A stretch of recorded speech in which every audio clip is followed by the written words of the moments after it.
Waalaikumsalam warahmatullahi wabarakatuh. Bapak Ibu mahasiswa kelas apa namanya? Kelas karyawan ya Pak? Kelas karyawan maupun mahasiswa kelas reguler. Hari ini kita akan sedikit orientasi ya. Saya katakan sedikit ya. Sedikit orientasi tentang hal-hal apa yang perlu kita lakukan nanti pada saat praktek profesi manajemen keperawatan. Memang saya katakan di awal bahwa praktek manajemen itu sedikit berbeda dengan yang lain, terutama ini mungkin nanti untuk Bapak Ibu atau teman-teman yang sudah lama misalnya ya, sudah berpuluh-puluh tahun nggak kuliah, nah ini akan merasakan bedanya. Tapi yang penting tetap semangat ya Bu Anonim dan teman-teman, saya yakin lah sudah tergembleng dengan kuliah-kuliah sebelumnya. Insya Allah Bu, siap. Tugasnya memang sebenarnya sudah saya buat sesimpel mungkin ya, tapi Bapak Ibu ini saya mengacu memang sedikit berbeda dengan desain yang tahun-tahun kemarin. Ini saya mengacu kepada kurikulum NERS yang terbaru 2021 dan mengacu kepada SENAR. Ya, akreditasi rumah sakit yang terbaru. Karena itulah yang sebenarnya kita butuhkan gitu ya. Izin share screen, saya sudah jadikan co-host ya, Mas? Apa ini anu nih, mahasiswa nih?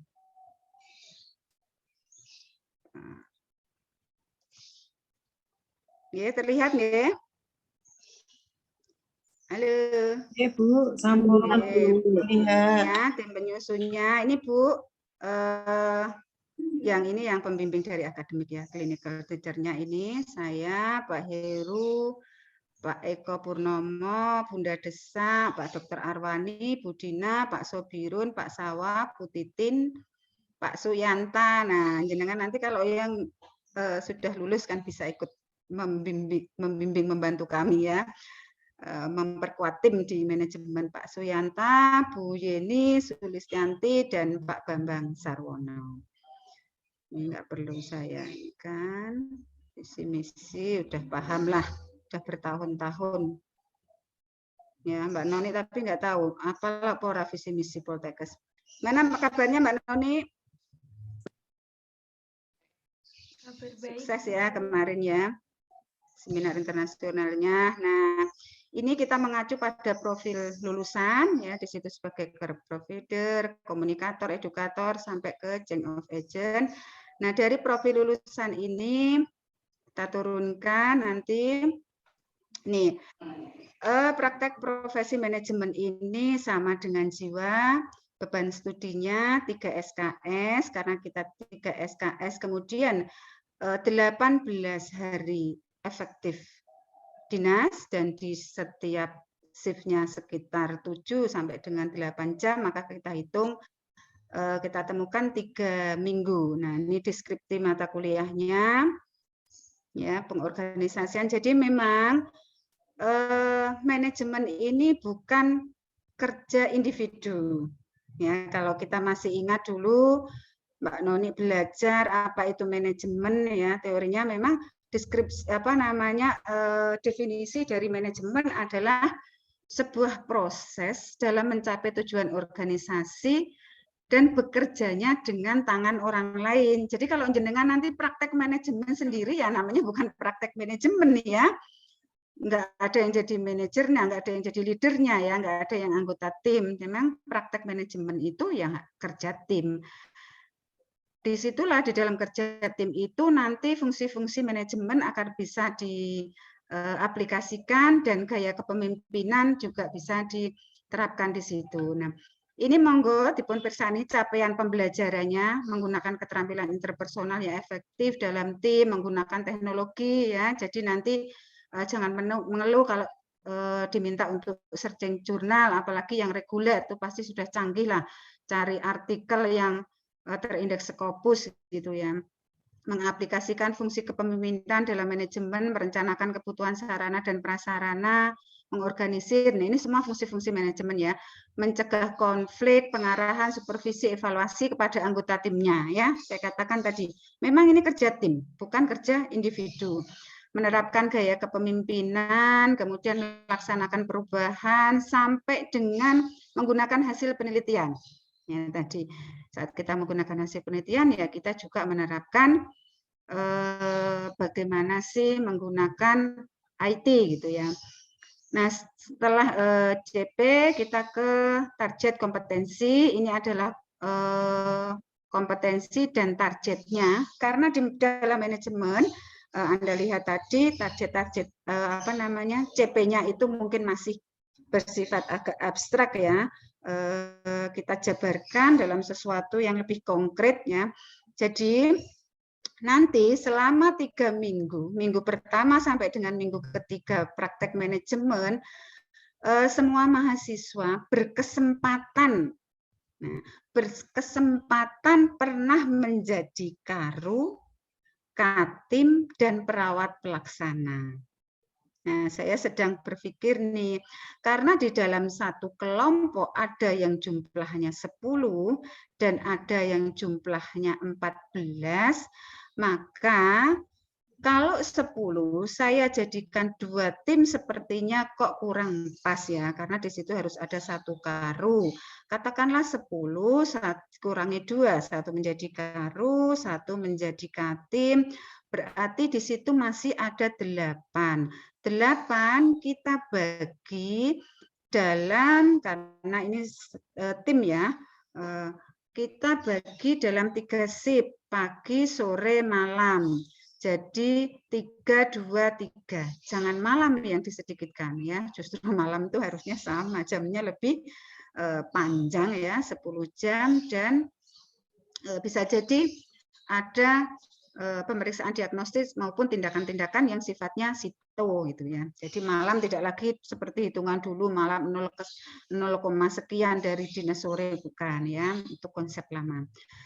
Jadi nanti pada saat saudara menjadi kepala ruang, ada beberapa hal yang harus dicapai, ada beberapa target kompetensi yang harus dicapai, mulai dari perencanaan sampai dengan evaluasi. Jadi fungsi-fungsi manajemen ini berjalan semua, mulai dari perencanaan sampai dengan evaluasi.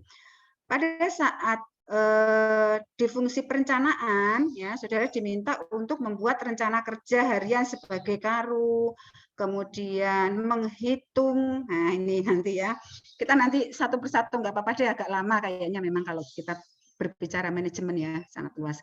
Rencana harian sebagai karu, kemudian karena kita fokusnya lebih banyak ke SDM perawatnya, ya mengorganize SDM perawatnya, di perencanaan ini nanti kita belajar untuk menghitung kebutuhan tenaga keperawatan dalam satu ruang rawat inap berdasarkan tingkat ketergantungan pasien selama minimal 22 hari.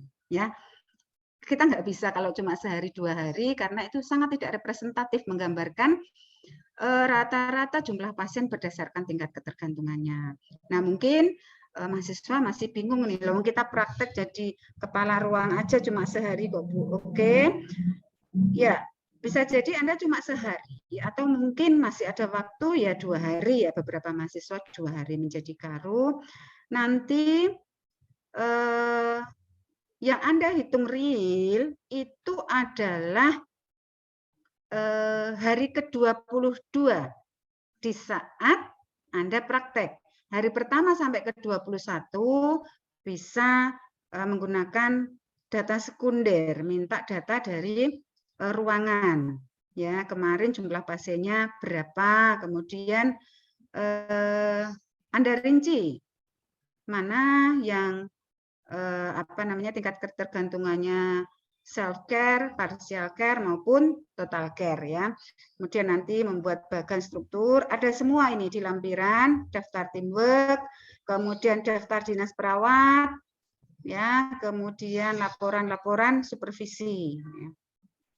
Sampai dengan evaluasi. Ya.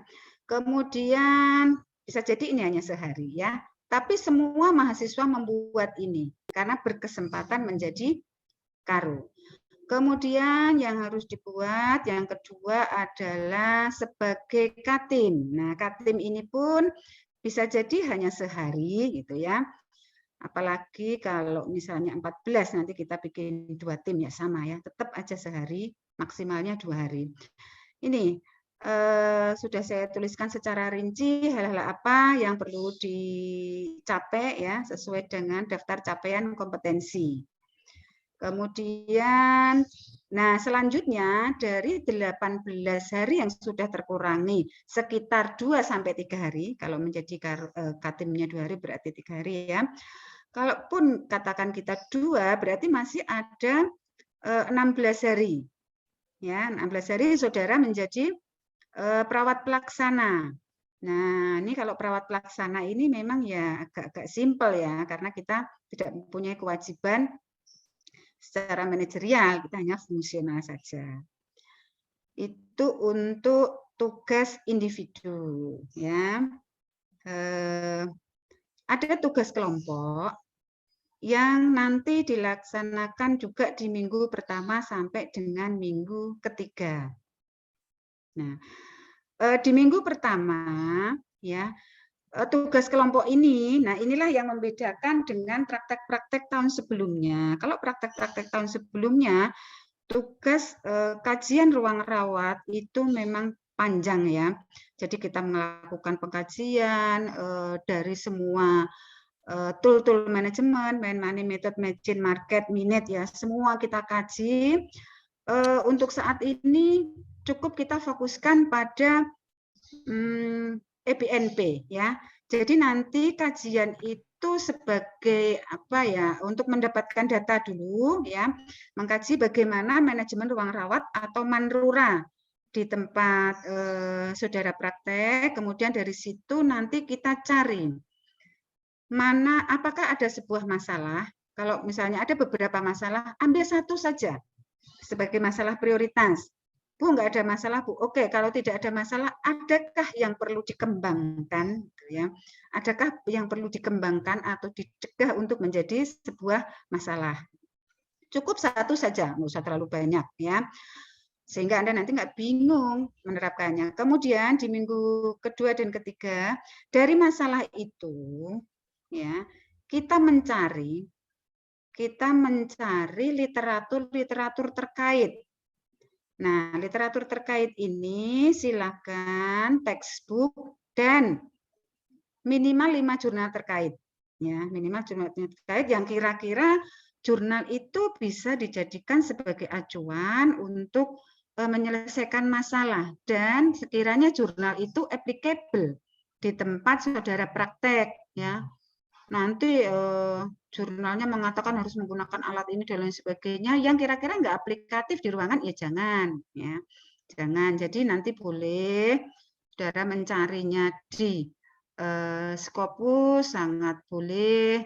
Atau kalau misalnya kesulitan yang banyak yang tidak applicable di Indonesia, ya nanti dicari di Google Scholar ya. Kalau di Google Scholar itu kan lebih banyak ya, banyak yang penelitian di Indonesia itu ya. Tapi ya jangan kelima-limanya penelitian di Indonesia gitu ya. Harapannya kita mencari berbagai macam perbendaraan gitu. Kemudian setelah mendapatkan 5 jurnal terkait ini, coba apa tadi solusinya ya, rencana penyelesaian masalahnya apa? Nah, rencana penyelesaian masalah ini sebenarnya sesuai tingkatan S1, cukup yang simpel saja lah. Misalnya Anda ingin, karena di sana alurnya belum jelas, bikin SOP ya, atau bikin leaflet, atau bikin pamflet, atau bikin instrumen pengkajian. Karena saya melihat ini kan saudara itu prakteknya di rumah sakit jiwa ya. Kalau di Karyati memang saya lihat sih semua sudah tertata, tapi itu pun masih sebenarnya ya tetaplah ya sebuah institusi itu masih ada lah, semua tidak ada yang sempurna. Tapi kalau prakteknya di rumah sakit daerah itu sebenarnya lebih mudah kita untuk mencari kesenjangan, gitu ya.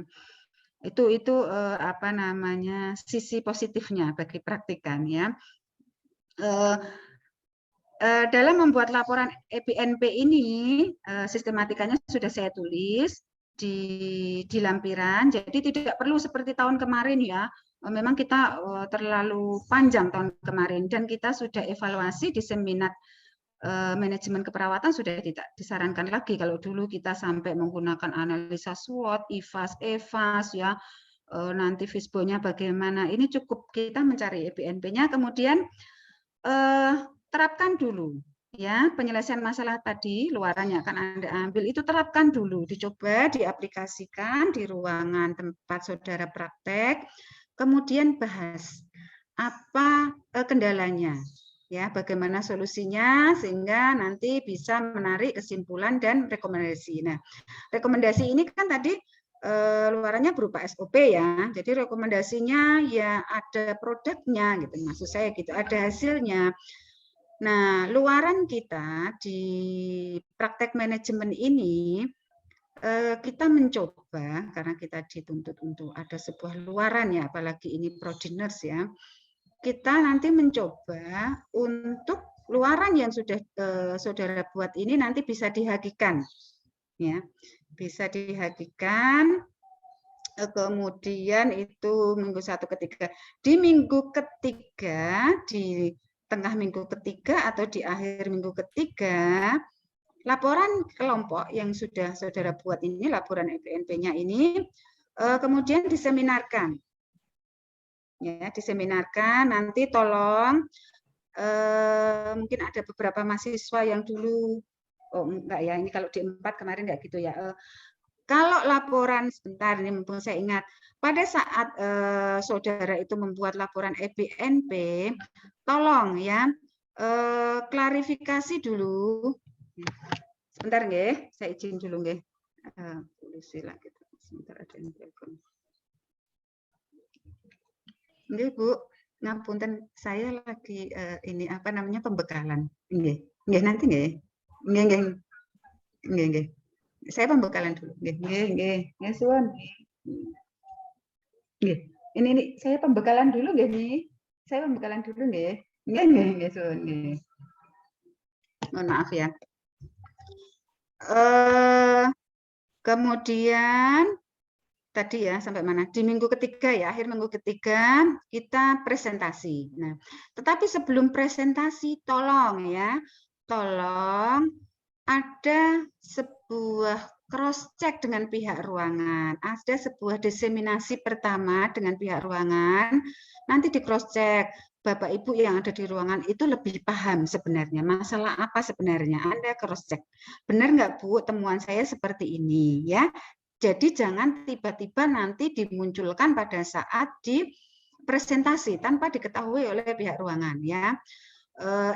EBNP diseminasi pertama ini kalau tahun-tahun yang lalu itu memang pembimbing datang ya. Tapi monggo nanti saya tanyakan dulu ke Pak Kaprodi apakah begitu atau karena ini semua nanti kan bimbingannya secara daring ya, secara daring. Apakah memang perlu kita pertemuan di Zoom untuk diseminasi ini ya, diseminasi pertama ini kita temukan masalah, di cross check dengan pihak ruangan, kita paparkan rencana kita, ya kita buat POA-nya, plan of action-nya, jadi kita mendapat dukungan dari pihak rumah sakit ya. Kita tidak bekerja secara sendiri. Ya, kita bersinergi karena bagaimanapun itu masalah yang punya masalah beliaunya dan nanti akan melanjutkan beliaunya gitu ya. Anda hanya sebagai pemicu. Kemudian tadi laporannya sudah 3 ya, laporan sebagai Karu, Katim, BPJA, EBNP 4. Terus kemudian satu lagi. Ya, nanti saya sampaikan. Satu lagi, nanti saudara juga diminta untuk membuat portofolio. Ya, apa itu portofolio? Jadi gini, tolong diceritakan ya, setiap mahasiswa pasti akan membuat punya pengalaman yang berbeda-beda selama praktek manajemen. Tolong diceritakan dengan bahasa Anda sendiri, hal-hal apa yang menarik pada saat saudara praktek. Apakah pada saat saudara jadi Katim atau PP. Kemudian kenapa dikatakan menarik ya? Apa yang sudah berhasil Anda selesaikan ya? Bagaimana tingkat keberhasilannya sehingga pada saat di portofolio itu Anda akan menyajikan bahwa ini loh saya sudah yang kedua, ada kemajuan dibanding sebelum saya belajar. keluarga kan Halo, ada yang bocor ya kayaknya ya. Tina, bocor Bu Tina. itu berita acara itu Tina, Halo. bocor. Yang dengar saya, suara saya nanti kalah deh. Ya. Pada saat membuat portofolio, itu menggambarkan bahwa ini loh yang menarik bagi saya. Oh, ternyata sebelumnya saya nggak bisa, ternyata saya bisa mengatasi masalah ini. Ya, di situ nanti nilai-nilai ada nilai-nilai keberhasilan dan katakan bahwa saudara itu seorang mahasiswa yang memang benar-benar praktek, benar-benar menguasai ilmunya,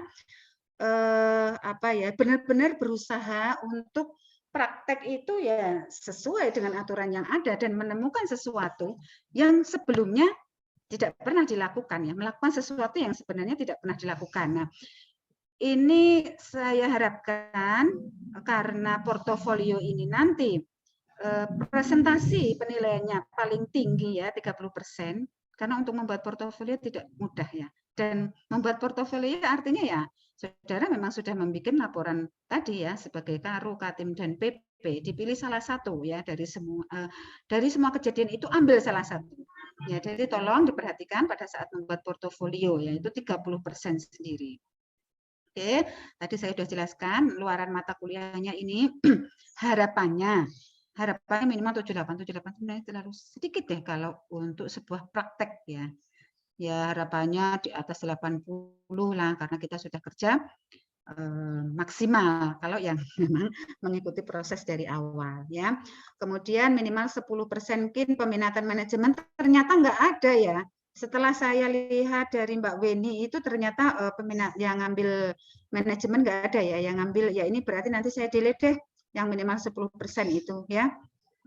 Kemudian saya nggak tahu ya kenapa pada nggak mau ngambil manajemen ya. Padahal yang kemarin bagus tuh, yang bimbingan saya itu 3, saya lihat semangat nilainya juga bagus ya. Kemudian yang kedua, ini bukan ketiga, tadi luaran tadi harapannya bisa diterbitkan HQ-nya ya. Ini waktunya tadi saya diprotes ya sama Pak Yanta, katanya 18 Desember saya hanya mendapatkan dari Mbak Beni. Nanti saya hitung lagi. Ya, apakah yang 29 November ini 13 atau 18? Nanti saya hitung lagi, mohon maaf kalau salah. Kemudian ini saya juga salah yang Januari 2022 ya. Jadi kan ini secara sering tuker dengan praktek jiwa. Saya nggak tahu tadi kok 184 atau 182, nanti saya tanyakan ke Bu Is lagi deh. Prakteknya di 3 rumah sakit jiwa karena barengan dengan praktek jiwa ya, Semarang, Magelang, dan Sujarwati Klaten. Nah, ini metodenya luring dan daring sampai dengan sekarang. Nanti saudara prakteknya adalah secara luring, tapi bimbingannya masih daring ya. Artinya begitu. Nanti kalau ada perubahan kita infokan. Nah, ini tugasnya. Ya, tugasnya tadi membuat laporan ya. Selain membuat laporan yang secara tertulis, nanti juga ada form penilaian evaluasi. Bentuknya checklist ya, tulisnya secara checklist nanti biar diisi oleh si E yang ada di ruangan. Ini kita total nilainya 10%, kemudian Katim juga 10%, pelaksana 10% ya, EBNP seminarnya 10, ini 15, portofolio yang 30. Ya. Dan nanti masih ada sesuai amanah yang kurikulum 2021 itu ada daftar capaian keterampilan juga. Ya, nanti diisi oleh pembimbing klinik. Kemudian ini tatipnya masih sama ya. Masih sama seperti kemarin ya, tambahannya sekarang ke prokesnya ya. Ini 80, makanya saya itu masih mikir mau 80 atau 78 ya. Kalau menurut saya sih 80 gitu. Tadi jiwa 75. Kalau menurut saya ya masih kurang itu ya. 75. Kemudian ini tolong diperhatikan persentasenya, memang yang terbesar itu di portofolio. Ya, nilai capaian keterampilan juga 15, laporan EBNP yang sifatnya kelompok 15, seminar 10, yang lainnya 10%.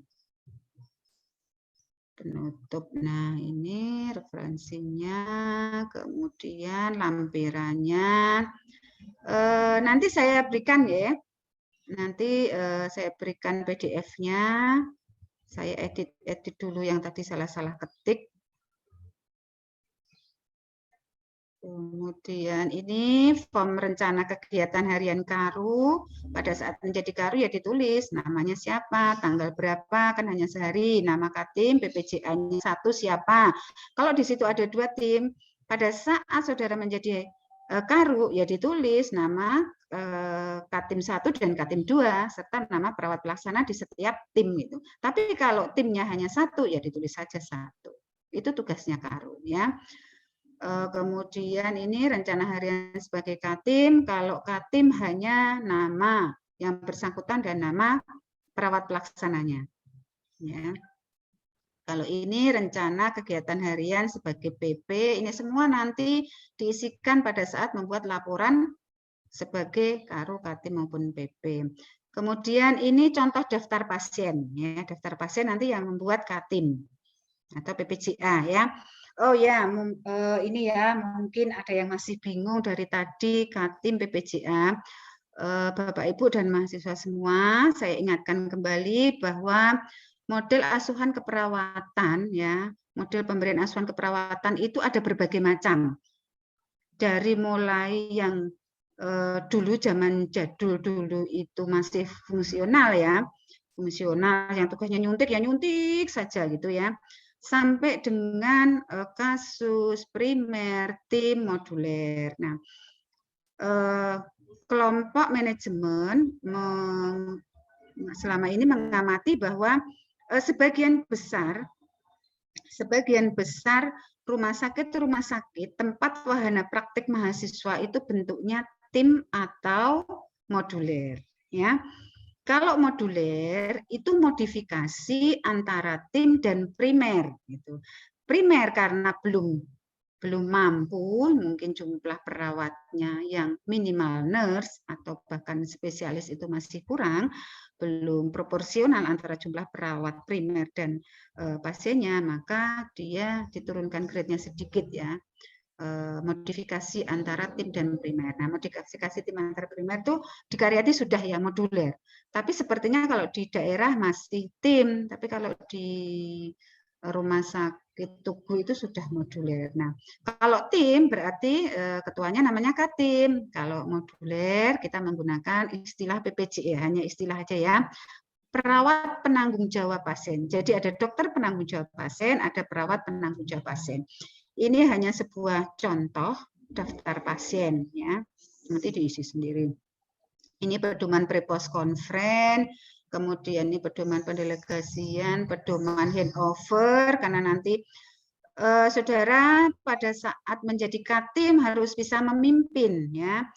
Memimpin handover atau operan dari dinas pagi ke dinas sore, dari dinas kemudian kasibnya melanjutkan nanti ya operan dari dinas sore ke dinas malam, dari malam ke pagi gitu ya. Nah, nanti yang menjadi Katim bisa disetting. Sebenarnya biasanya ini hanya sebuah kebiasaan ya. Katim itu seringnya di pagi hari, tapi sebenarnya enggak harus ya. Katim itu dalam konsepnya bisa di sore hari. Yang jelas, Katim itu bertanggung jawab pada pasiennya tidak hanya ya, apalagi ini PPJA ya, karena kita mengacu perawat primer, tidak hanya selama 1 shift. Pagi ya pagi saja, tidak.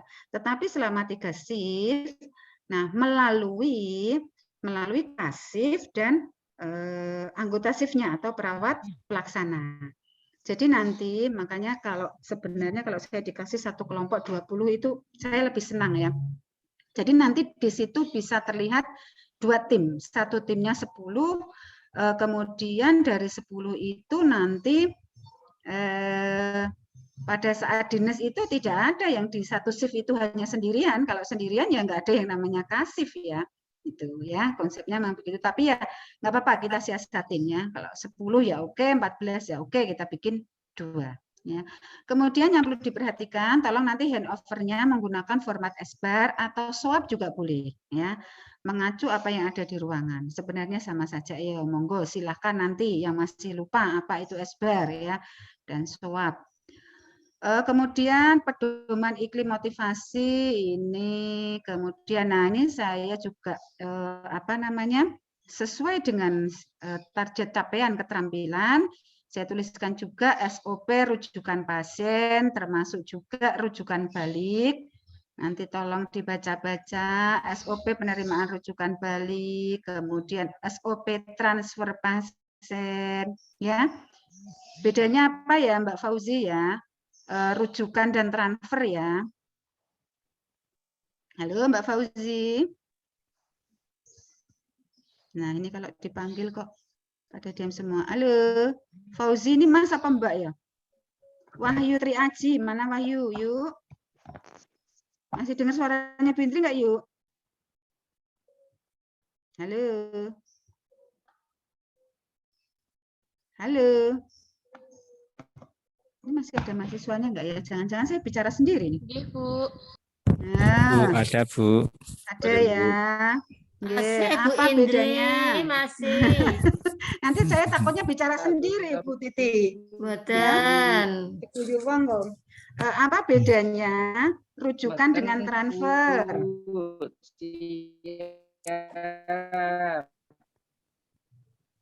Halo, apa bedanya rujukan dengan transfer? Kalau transfer boleh matur Bu. Nggih, sangat Mencoba ya, boleh Bu Afia. Nggih. Kalau rujukan itu kita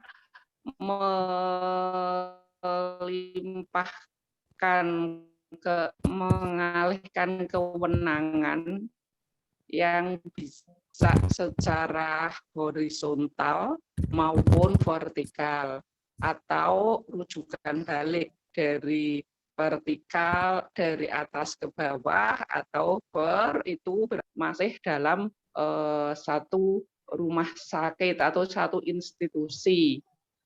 Misalnya mungkin pindah, misalnya ada dari UGD pindah ke ruangan pindah ke ICU. Sepaham saya begitu Ibu. Nyuwun. Gitu. Kalau transfer Bu? Kalau transfer itu dalam satu institusi Bu. Kalau pemahaman saya. Jadi misalnya pasien masuk pertama ke UGD, masuk ke ruangan, misalnya ke ruangan tidak ada kemajuan, malah ada kemunduran, misalnya masuk ke ICU, ke transfer ke ICU. Nggih. Leres Bu Afia, salut saya dengan semangatnya Bu Afia. Jadi kalau rujukan, memang ya Bu, kalau definisi rujukan secara harfiah kan seperti itu ya Bu, seperti pada saat kita menggunakan BPJS ya. Rujukan ini lebih condongnya keluar, ya, dirujuk ya. Jadi dirujuk itu bisa jadi mungkin di tempat di rumah sakit tersebut, peralatannya yang kurang, SDM-nya, atau mungkin perlu pemeriksaan diagnostik ya. Jadi memang keluar dari rumah sakit itu. Tapi kalau ditransfer antara satu ruangan dengan ruangan yang lain. Nah, pada saat transfer ini ada tahap yang namanya orientasi ruangan, identifikasi pasien. Nah, itu kita mengacu ke manajemen pasien safety, Jadi nanti di bawahnya memang kalau manajemen itu ya banyak ya yang perlu. Nah, ini nanti SOP inform konsen tindakan ya. Nanti ada penilaiannya lagi. Bentar Bu, kalau ini laporan Karu. Oke, kita lanjut. Tadi mungkin masih abstrak ya, dari tadi kok diminta bikin laporan kegiatan Karu. Ini Bu dan mahasiswa semuanya, ini laporan kegiatan Karu. Selama sehari saja nggak apa-apa, tulis ya. Paling tidak kita itu pernah merasakan, oh seperti ini ya. Jadi memang pengalaman ini berharga ya. Karu. Pada saat nanti Bapak Ibu, Saudara menjadi Karu, tulis PPJ. Kalau memang di situ ada 2 tim, siapa PPJA 1, siapa PPJA 2. Kemudian dari tim 1, siapa yang dinas pagi, sore, dan malam. Nah, ini semua ini semua tetap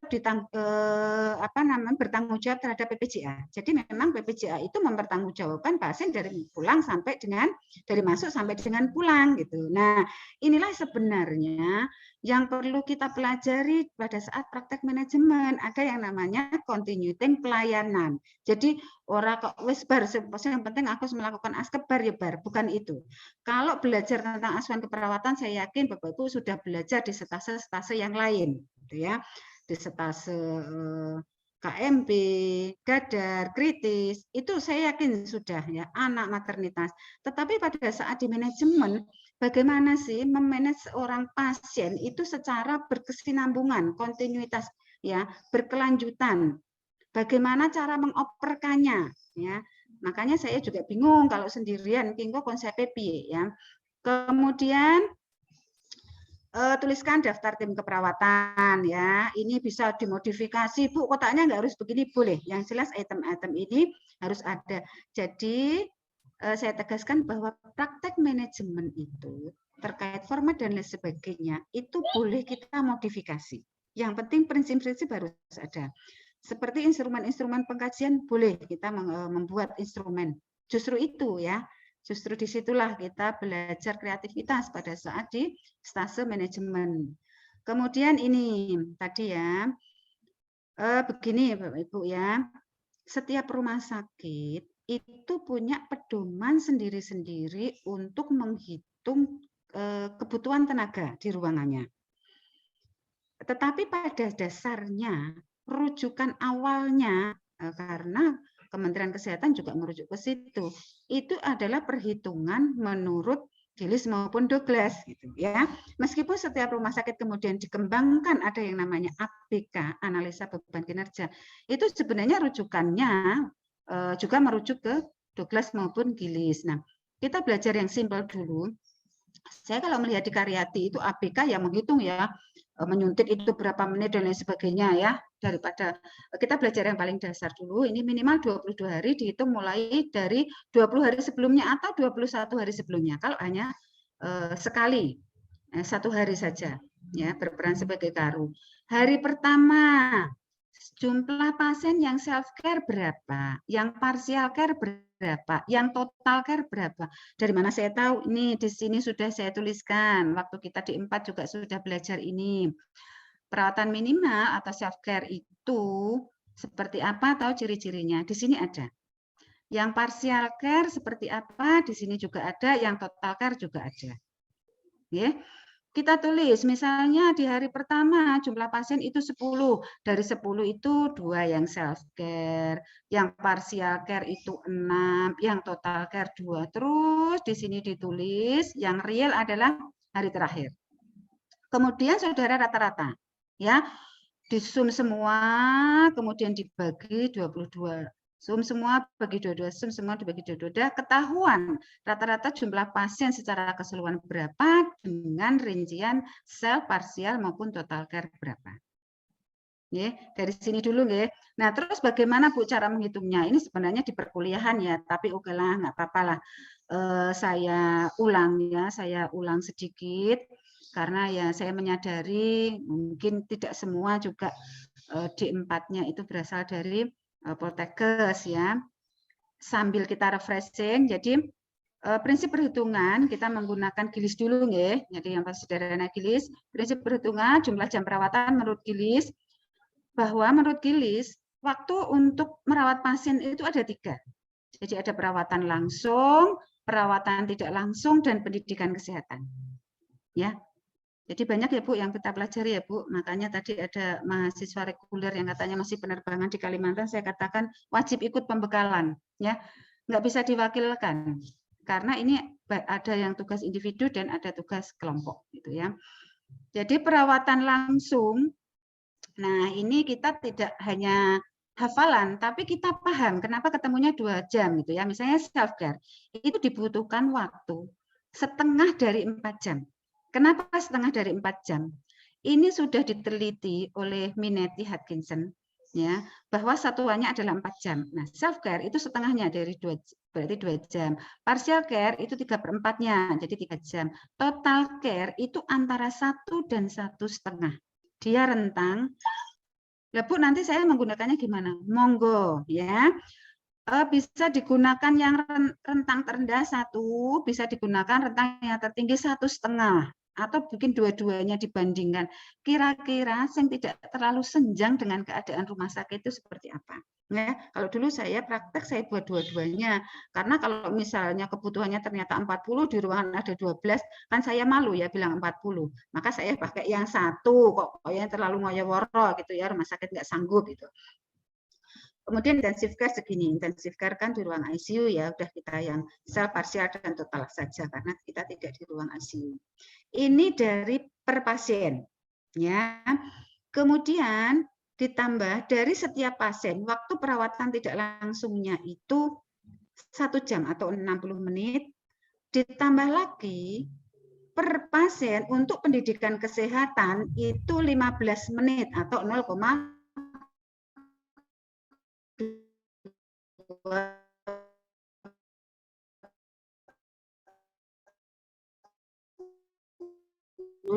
jam.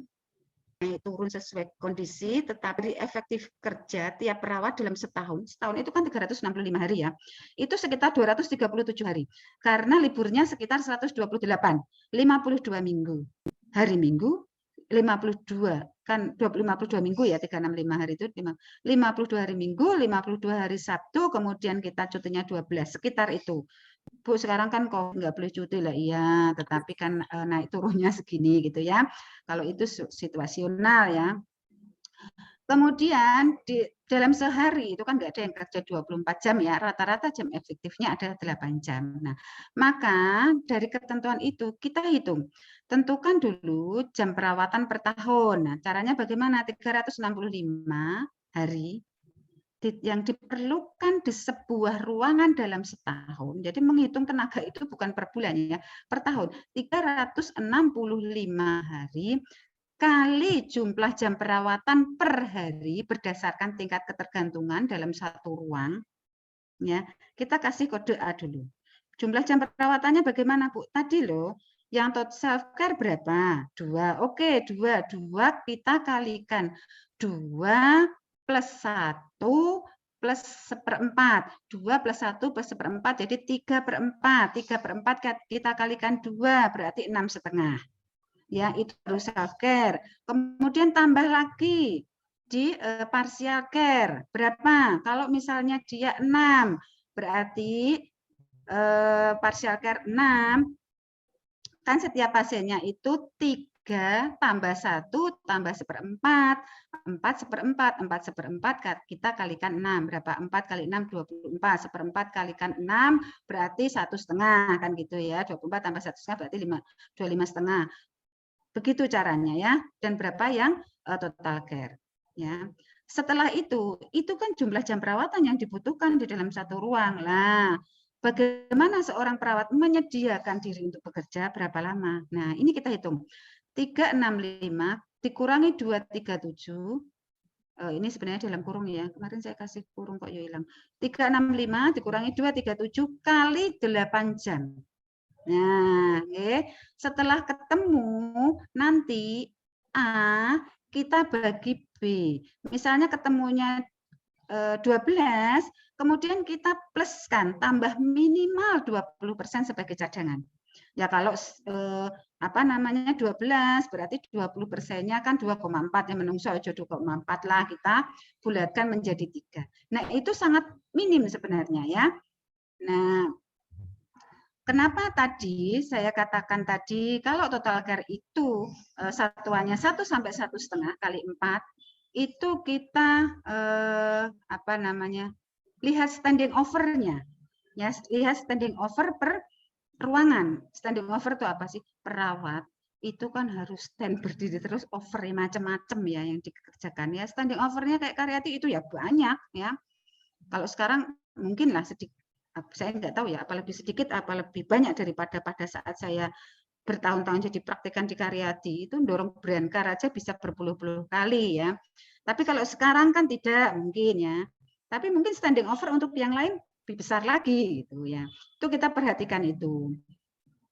Kemudian kalau sudah ketemu jumlahnya ini ya tadi kan dibagi tadi ya, A dibagi B, nah ternyata jumlahnya sekitar 15. Kenapa saya tambah 3? Ini tambah 20%-nya ya.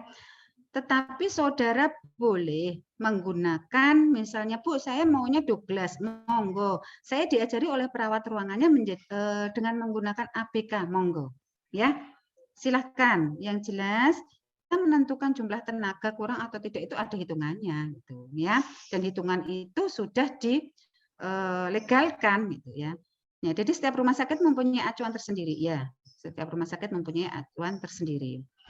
Kemudian yang kelima, tulis rencana supervisi. Nah, ini kalau sudah terkait rencana SDM sudah, kemudian bagaimana rencana supervisi yang akan saudara lakukan? Jadi sehari sebelum menjadi karu, itu buat dulu rencana kegiatannya dan buat dulu rencana supervisinya, gitu ya. Monggo nanti yang sebenarnya hari ini mulai praktek di Magelang, ya, karena Anda juga agak terlambat pembekalannya, silakan nanti dimulai di hari kedua. Ya. Saya paham ya, saudara ini kan sudah, ya ini pembelajaran orang dewasa. Silakan nanti setiap kelompok menentukan, membuat sendiri, sekalian ini belajar ya. Dari 10 orang itu tentukan siapa yang di hari pertama menjadi karu, katim, dan PP ya, sampai dengan selesai dinas. Tukeran terus ya, muter ya. Kalau hari ini menjadi karu, misalnya si Wahyu nih. Sopo kabeh to kita, ada Wahyu, ada misalnya nih Pak Dedi. Halo Pak Dedi. Misalnya Pak Dedi hari kedua jadi karu. Nanti Pak Dedi hari ketiganya jadi katim, gitu ya. Hari keempat sampai hari ke-18 menjadi PP. Ya, nanti dibuat, monggo kelompok sajalah yang membuat, nggak usah saya serahkan, monggo. Dengan catatan tadi, kalau satu kelompok 10 mahasiswa ya satu tim sajalah. Kalau 2, 14 itu bikin 2 tim. Memang bagusnya sekitar sebenarnya 20 ya. Nggak apa-apa lah. Kemudian tulis laporan supervisi dan tindak lanjutnya. Di formnya ada laporan supervisi dan tindak lanjutnya. Ini jadi kan ini hanya sehari-hari Pak, ya Bu, hanya sehari-hari. Kemudian ceritakan hal-hal lain yang belum tertuang di format ini. Bagaimana kepemimpinan yang saudara terapkan? Ada nggak waktu itu manajemen konflik? Ada temannya yang nggak mau dinas, ya, atau lagi sakit dan lain sebagainya, ya.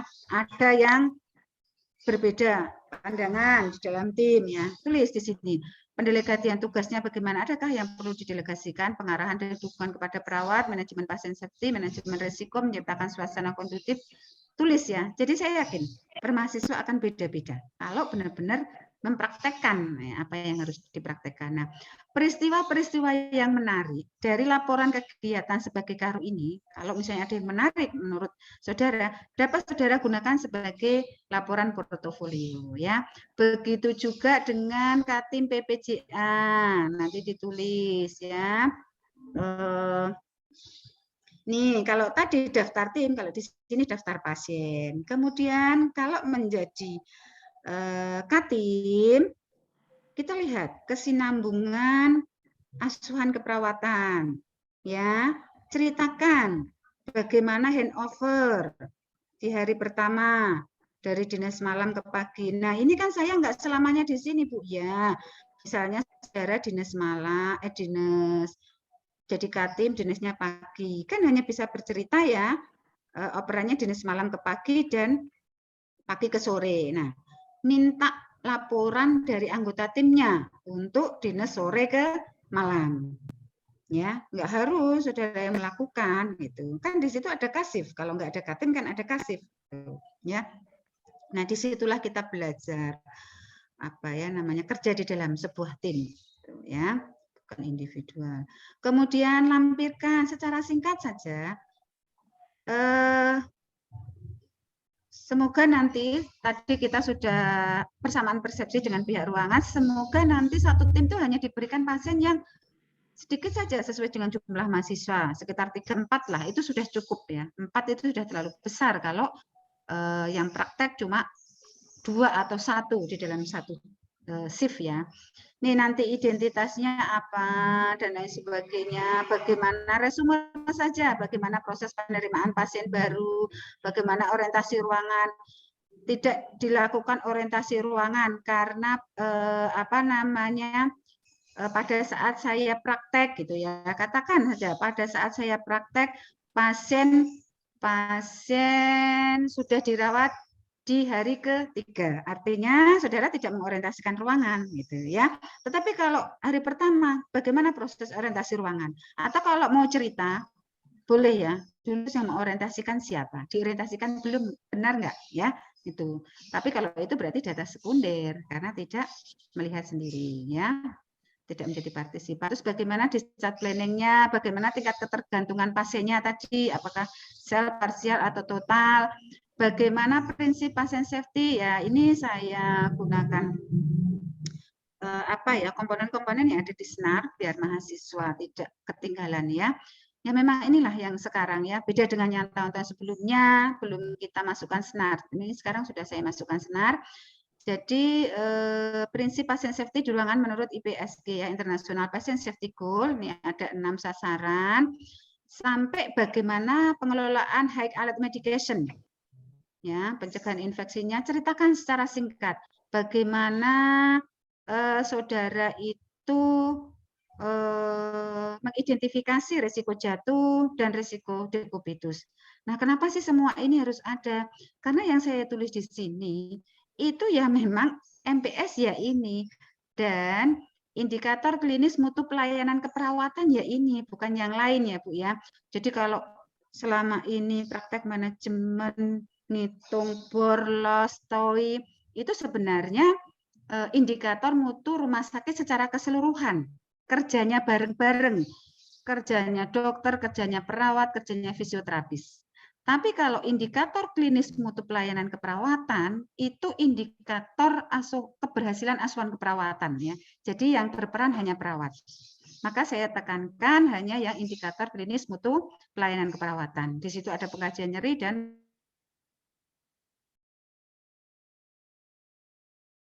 terusnya kalau ada 3 klien. Singkat-singkat saja. Kemudian sama tadi, kalau menurut saudara itu menarik, ya sudah, jadikan nanti bagian yang itu disut, kemudian jadikan laporan di portofolio. Nah, begitu juga dengan yang sebagai PP. Ini format rencana supervisinya juga sudah ada, format laporan pelaksanaan supervisi hanya cuma sehari saja kan ini. Kemudian laporan EBNP ini sistematikanya seperti ini. Saya buat sangat ringkas saja ya, nggak usah panjang-panjang. Nggak usah ada analisa SWOT, EVAS, IVAS, nggak usah ya. Karena itu sebenarnya kurang pas ya. Kalau kita analisa SWOT itu ya ada pembandingnya, STOT, STBT itu ya ada eksternalnya gitu ya.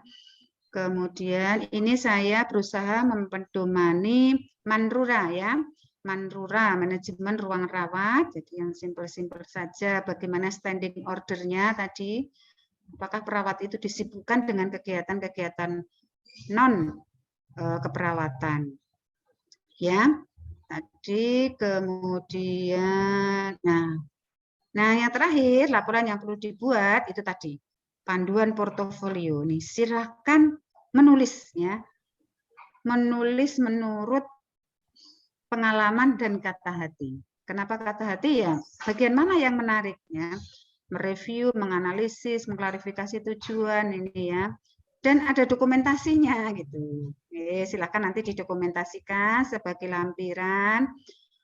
Apa prestasi ya? Jangan malu-malu. Ini kalau di jiwa ya sebenarnya ini sekalian terapi untuk HDR ya. Ini saya lihat portofolio bagus ini ya, masukkan apa prestasi, hal-hal yang sudah saudara masukkan ini di sini, apa yang perlu dideskripsikan ya, cerita mengenai tugas-tugas atau kegiatan di ruangan yang sulit ya. saya jadi dosen kok ya sulit temen. Tulis di sini karena harus membagi waktu. Maka siasatnya bagaimana ya? Silakan ditulis. Ini memang kita campur dengan refleksi ya, karena memang namanya yang disebut portofolio di situ ada refleksi ya. Terus masukan teman bagaimana, komentar dosennya bagaimana dan seterusnya ya.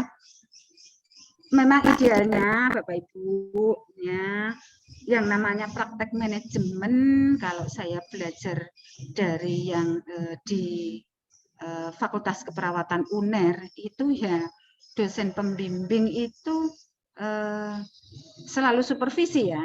Misalnya kayak handover pagi ke malam itu sebenarnya bisa ke malam ke pagi itu bisa ya, atau mungkin sore ke malam. Kita zoom berapa menit lah ya. Jadi yang D4 tahun kemarin itu kami sudah melaksanakan seperti itu ya, karena kebetulan pandemi itu malah sudah meskipun hanya 10 menit, 5 menit gitu ya.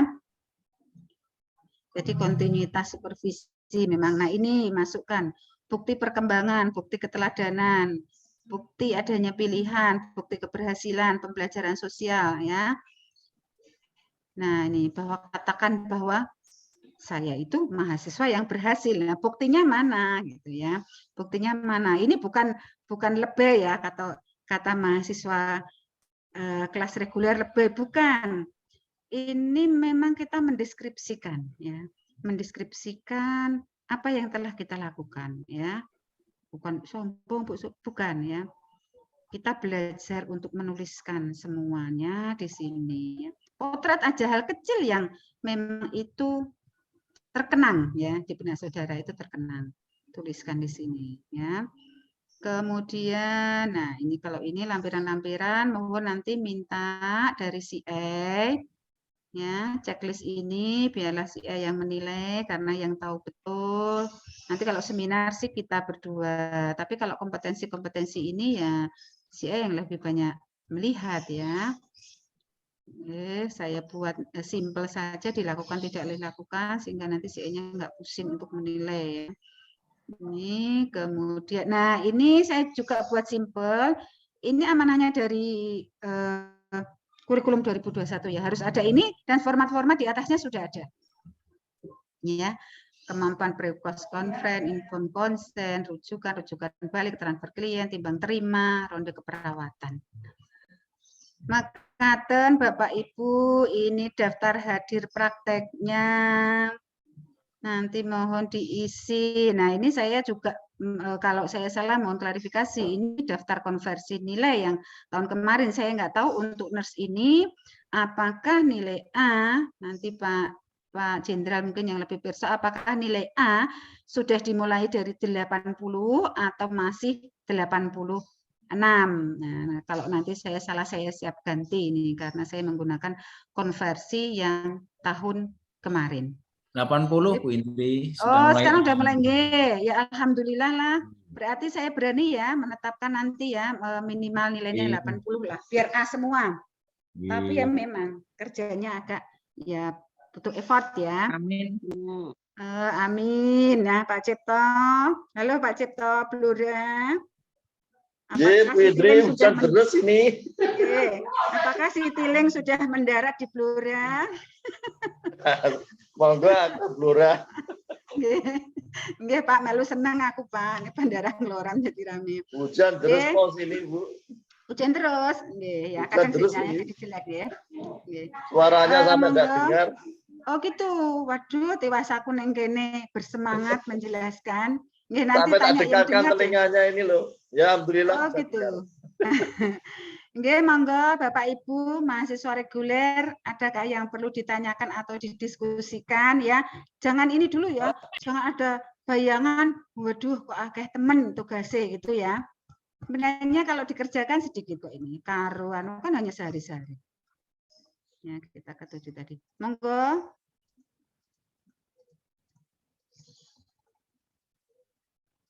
Ada yang perlu didiskusikan atau mungkin ditanyakan? Kalau bisa ya saya jawab. Kalau tidak bisa saya pending. Oh nggih pripun Bu Alfia? Ini Bu apa namanya? kami belum pengalaman ini kok. Kayaknya perlu belajar lebih nih Bu untuk manajemen. Biar pengalaman maka harus praktek. Aduh, nyuwun pangesunipun nih.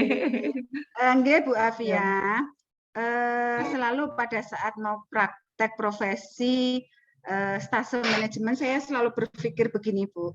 Nggih, memang kalau kita di profesi itu kan sebenarnya sudah matang dulu nggih pada saat di teori gitu. Nah, kadangkala terjadi kesenjangannya di situ Bu nggih. Sebenarnya sih bagusnya memang ada waktu apa ya namanya bridging, aku juga ngerti apakah memang itu namanya bridging, jadi dikuatkan dulu secara teori dulu ya, bagaimana cara menghitung bagaimana mengidentifikasi dulu tingkat ketergantungan, bagaimana menghitung jumlah perawat, bagaimana handover, itu memang kita harus pelajari. Nah, karena sudah di depan mata, begini mawon Bu, sedikit-sedikit baca mawon Bu, ya, teorinya, atau mungkin ini mahasiswa yang reguler kan masih punya materi-materi ya, tuh berbagi ilmu dengan para mahasiswa bermutu. Bermutu dalam arti kayak saya ya Bu, mahasiswa bermutu. Ya. Bermuka tua. Nggih Bu. Nggih, sebenarnya mohon maaf saya tidak punya maksud apapun. Memang sebenarnya sih kalau boleh saya membagi itu bagusnya kita campur Bu dengan yang reguler sehingga saling melengkapi belajar. Dulu pada saat saya kuliah juga begitu Bu. Jadi mahasiswa reguler dengan ekstensi dicampur gitu ya. Kita belajar bersama ya. Ya saling tolong menolong lah gitu, saling belajar. Tapi monggo saya nggak tahu nanti saya konsulkan ke Pak Kaprodinya lagi atau monggo lah bagaimana.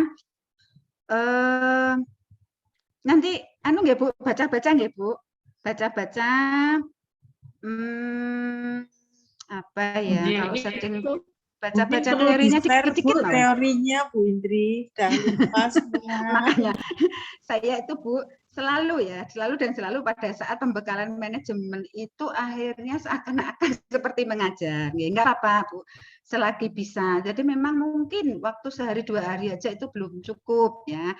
Kenapa makanya saya wajibkan semua mahasiswa harus mengikuti pembekalan. Tadi yang 5 orang Bu, nggak bisa nanti saya wakilkan. Nggak bisa kalau diwakilkan, saya bilang ya. Nggak bisa kalau diwakilkan. Karena ya memang manajemen itu banyak hal yang perlu kita pelajari. Apalagi sekarang terkait dengan manajemen pasien safety, terkait dengan CARS, ya harus nyambung semua itu. Dan setiap tahun itu selalu ada ini Bu, perkembangan. Gitu ya. Pihak rumah sakit aja selalu belajar gitu, beliau yang memang berkecimpung langsung di manajemen aja selalu belajar karena selalu ada perkembangan terkini ya. Yang kemarin mungkin sudah belajar manajemen pun ada sesuatu yang baru Ibu gitu, makanya harus update. Nggih Bu, nanti atau dibikin gini ya, kelas ini boleh nggak yang saling share teori, sehingga teorinya itu menjadi kekayaan kelas ini. Kalau dulu saya di nurse begitu Bu, nanti si A mendapatkan teori tentang tadi handover, di-share di grup. Begitu juga sebaliknya si B mendapatkan apa, jadi saling melengkapi.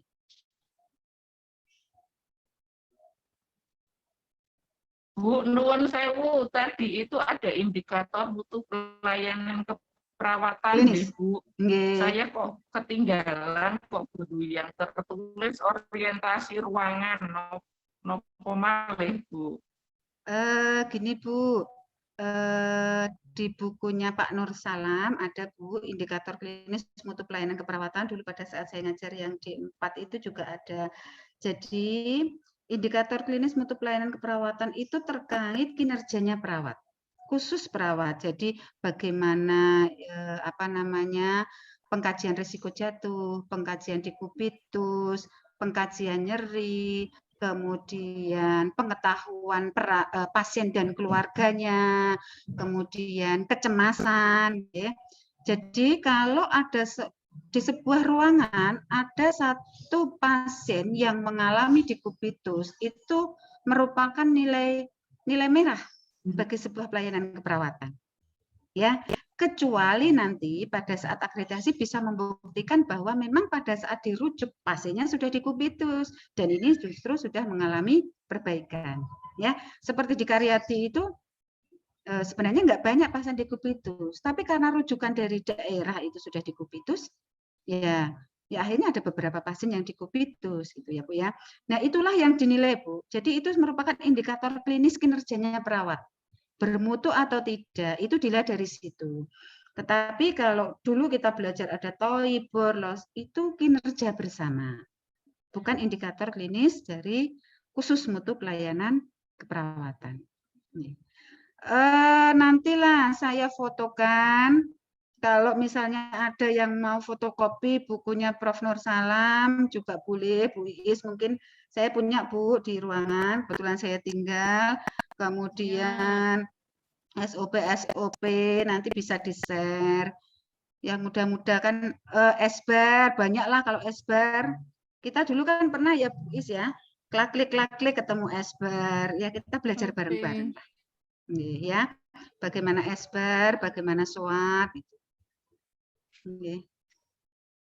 Ada lagi mungkin Bu? Ini yang mahasiswa reguler nih, mana nih? Si Made mana, Dek? Oh, nggih, Bu. Wah, di usia segini masih semangat tuh sudah acungi jempol, Bu. Tapi memang saya lihat Bu Afiah ini kok ya, tipikalnya senang belajar, ingin tahu. Nah, bagus tuh Bu, segi positif itu Bu, perlu dikembangkan. Ini mahasiswa reguler mana? Kok saya nggak dengar suaranya ya?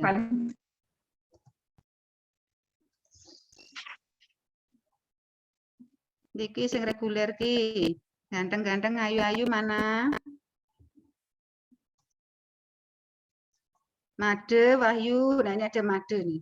Dengar nggak, Dek? Made? Dengar, Bu. Oh, dengar ya. Cuma tinggal turu loh, Dek. Sudah paham ya, Dek? Sudah paham dengan penjelasan Bu itu? Sudah paham? Bisa, Bu. Ye. Ini menjebatani ya, praktek manajemen itu kan hanya sekali selama dinas ya, ya memang sekali-sekali ya, tapi kalau mungkin praktek yang lain kan Anda sudah sering gitu ya, sehingga diharapkan ada pengalaman tersendiri lah ya, menjebatani nanti pada saat Anda bekerja di dalam sebuah organisasi itu posisi saya di mana dan harus seperti mana gitu ya. Saya stop share, kalau diskusinya cukup saya stop share nggih. Tak ada pertanyaan lagi? Bu Indri, minta pembekalannya Bu, materi pembekalan. Ngono ya. Lah kalau Bu, kalau itu kalau ada pembekalan biasanya gini Bu. Nantilah biar di inilah saya dibantu Bu Iis ya Bu Iis ya. Wes ora apa-apa Bu, double-double jenengan. Enggak, kalau tahun-tahun kemarin itu kan kita memanggil pembicara-pembicara dari rumah sakit nggih. Nah, nanti perkembangannya itu lebih banyak lagi, Bu. Istilahnya lebih banyak, bukan hanya PPJA, nanti ada PPA ki apa beda lagi dengan PPJA ya. Karena berkembang terus, senar ki apa, komplain handling komplain itu apa dan sebagainya. Tapi saya nggak tahu untuk kali ini apakah Pak Kaprodi juga sudah merencanakan seperti itu atau pripun, atau mungkin ya nanti kita diskusikanlah Bu, ya saya diskusi dulu dengan Pak Kaprodi. Kok ben di jembatani Bu Iis. Bukunipun sampun wonten nggih Bu, buku apa? Buku panduan. Nggih. Kalau buku panduan nggih niki Bu. Buku panduan ini nanti saya edit dulu nggih Bu. Ada tadi apa? Masih 2021 nek Januari kan 2022 nggih. Aku ki ya saking nggih. Terus ini nanti judulnya ya saya edit dulu. Ini saya kemarin pas bikin D4 lah, tapi karena bentuknya Photoshop aku rak pinter IT kok rada kangelan ngedit. Makanya saya belum kasihkan. Nanti akan saya share Bu ke mahasiswa bentuknya PDF. Karena kayaknya memang tidak dianggarkan untuk apa namanya cetak ya, jadi soft file. Oke, Bu. Itu semangatnya Bu Nopo-nopo nanti Afia. kita ngeprint sendiri, nggak apa-apa, Bu. Oh, Siap. nggih. Ini kok saya belum dengar yang ini ya, mahasiswa yang prakteknya di minggu-minggu ini ya. Halo, sinten mawon nggih yang prakteknya di minggu ini kayaknya bimbingannya Bu Yeni ya. Mana ya mahasiswa yang praktek di minggu ini ya di RSJ Magelang. Halo. Oh ya, sebelum saya stop share, sebelum saya izin live. Tadi ya, pesan saya mau silakan mahasiswa membuat daftar untuk tadi kapan berperan sebagai Karu, Katim ya maupun sebagai PP. Tolong saya diberi satu daftar lah gitu. Setiap kelompok nanti mengirimkan ke saya ya. Terutama yang kelompok yang harusnya sudah masuk di minggu ini. Kelompoknya siapa ya? Kok enggak ada yang bersuara? Halo, adakah di sini? Magelang, Bu. Nggih, Magelang atau Bu Is? Lah nggih. Nggih. Enggak maksudnya pembimbingnya kayaknya Bu Yeni. Mana nih ya salah satu mahasiswanya? Magelang itu tadi info dari Pak Yanta, itu ternyata dibagi di 3 ruangan, Bu. Jadi kemungkinan nanti dibagi 3 kelompok, ngaten, Bu. Oh, ngoten, dari 40 itu ya? Bukan, yang 20 itu 20, ternyata 20, khusus manajemen 3. Nggih, ngoten, katanya tadi barusan Pak Yanta ngabari. Gitu ya. Aduh, nek kayak gitu ya piye ya Bu untuk tim pembentukan timnya ya. Jadi memang pembentukan timnya ya piye ya, mau tidak mau kalau 20 dibagi 3 itu terlalu kecil untuk satu tim, tetap kita bagi 2 tim, jadi mungkin ada apa ya, satu ruangan yang dipakai bersama. Oh, Ya harus gitu. disiasati gitu. Nggih. Tapi ruangannya 3 itu, Bu, katanya Pak Nggih, Yanta tadi. tetap 3, cuma ada pasien kelolaan, misalnya ruangannya ABC. Nah, pasien kelolaannya kan ini 10-10 ya Bu ya kelompoknya. Ini punya pasien kelolaan gitu loh maksud saya. Entah nanti di ruangannya yang mahasiswa nomor 1 sampai 5 atau di ruangannya mahasiswa 6 sampai 10 ini. Itu loh maksud saya. Ada tetap punya pasien kelolaan bersama. Sehingga kita pada saat handover itu bisa ngoperkan gitu.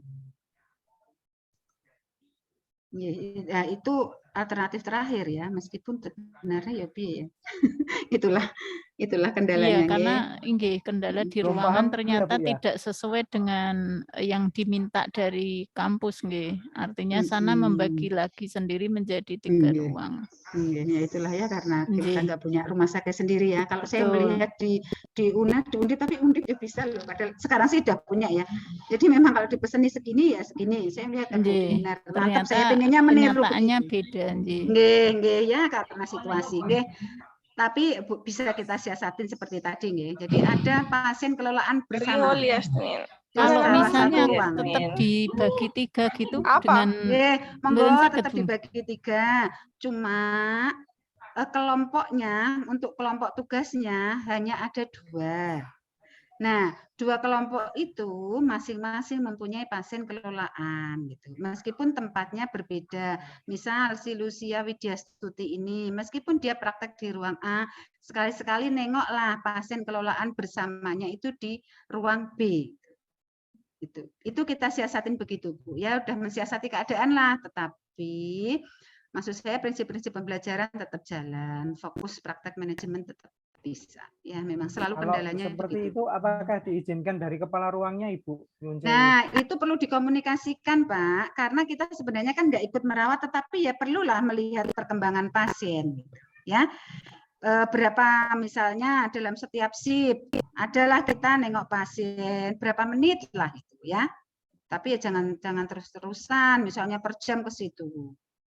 Itulah yang perlu dikomunikasikan, Pak. Ini hanya untuk mensiasati tugas. Ibu yang di Nyun Sewu, Ibu yang di RSJ itu salah satu ruangannya itu kan namanya Indraloka, Bu. Itu ruangan VIP. Apakah boleh seperti itu kan?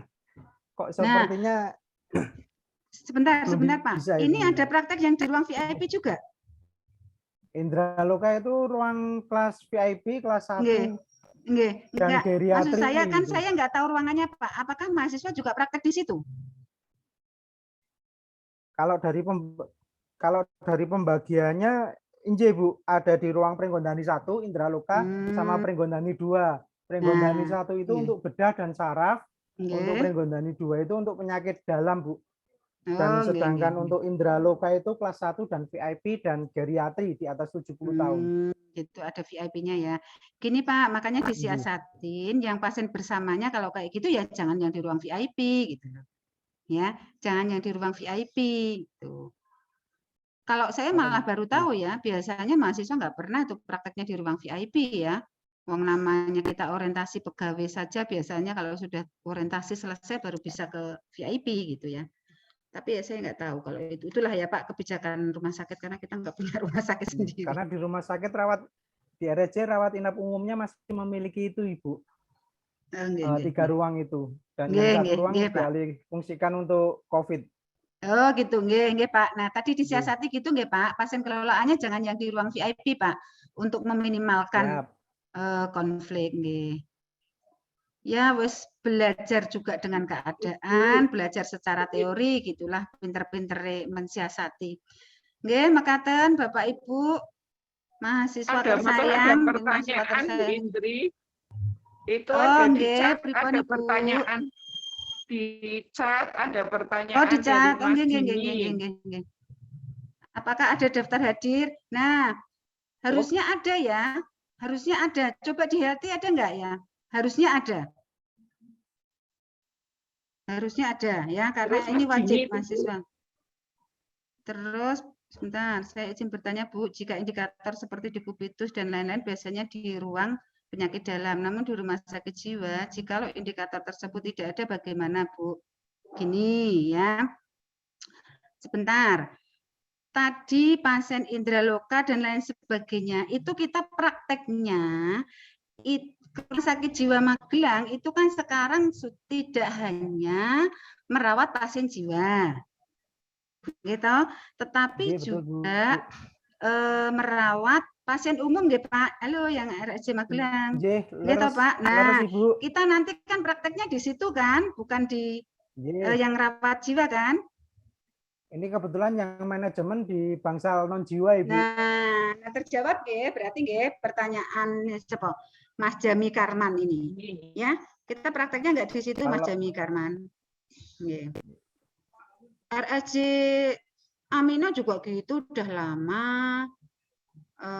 Ya makasih Bu Is kalau dibikinkan covernya.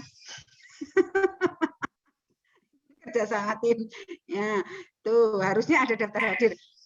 Ya, kemudian di RSC Klaten. RSC Klaten itu, saya kurang paham ya RSC Klaten. Ada rawat inap umumnya juga sepertinya Bu.